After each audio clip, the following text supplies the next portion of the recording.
Magandang araw. I-workshop natin itong hibiscus Taiwan. So, pinaka-basic, ang una natin gagawin dito ay ikutin muna natin para makita natin yung posible na pwede niyang maging harap. So, nakikita natin dito, ito yung mas magandang harap kasi mas maraming ugat na nakikita. After nating mahanap yung kanyang front, dito natin ipapasok yung selection of branches. So tanggalin lang natin dito yung mga hindi na kailangan na sanga. Ano yung mga ipro-provide natin na sanga? Yung kanyang first branch, yung back branch, and then yung counter branch at saka apex. Okay? So kailangan nating tanggalin yung kanyang mga dahon para pag ito ay i-wire, makita natin yung mga sanga.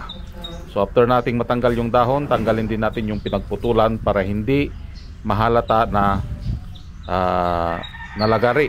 Okay? So gagamitan natin dito ng knob cutter. Dapat mawala dito yung straight na pinaglagarian. After natin matanggal, ito ay ating iwa-wire na. So ang pag-wire dito ay yung 45 degrees paikot hanggang sa ito ay mai-wire lahat ng mga sanga. So after nating mai-wire lahat yung mga sanga, lalagyan na natin ito ng sayaw, yung parang S, para magkaroon ng sayaw ang mga sanga nito. Yan. So kunting liko-liko lang. Yan, katulad yung ginagawa natin. Liko lang natin ng konti ang mga straight na sanga.